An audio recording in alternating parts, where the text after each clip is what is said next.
அவருக்கு வழங்கப்பட்ட மரிய வரவேற்பு என்பது இதுவரை காலம் வழங்கப்பட்டதை விட வேறுபட்டதாகத்தான் இருக்கின்றது. படைத்துறை ரீதியாக இலங்கையின் தேவை, சீனாவை பொறுத்தவரையில் இலங்கையின் தேவை ஒரு படைத்துறை ரீதியாகத்தான் முதன்மைப்பானது. ஏனென்றால் இலங்கையை பொறுத்தவரையில் அதற்கு பொருளாதாரம், இலங்கையின் பொருளாதாரம் சீனாவுக்கு எந்த விதத்திலும் உதவப் போவதில்லை அல்லது இலங்கையின் வேறு வளங்களோ அதுகளோ இல்லை. இலங்கையின் அமைவிடமும் சீனாவின் பாதுகாப்பும். எனவே ஒரு படைத்துறை ரீதியாகத்தான் இது அணுகப்பட்டிருக்கிறது.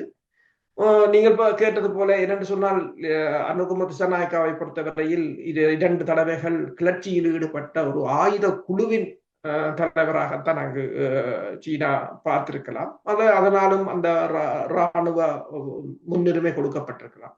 ஆனால் அதற்கு அப்பால் அந்த அணிவகுப்புக்கு அப்பால் அல்லது அந்த வரவேற்புக்கு அப்பால் அவர்கள் செய்து கொண்ட உடன்பாடுகளில் பெருமளவில் இராணுவ நலன் சார்ந்ததாகத்தான் இருக்கிறது. உதாரணமாக பார்த்தீங்கன்னு சொன்னால் கடல் வளம், பாதுகாப்பு, காவல்துறை என்று சொல்லி இலங்கையின் ஒட்டுமொத்த பாதுகாப்பு. இது தொடர்பாக பாதுகாப்பு ஆய்வாளர்கள் கூறுகிறார்கள்.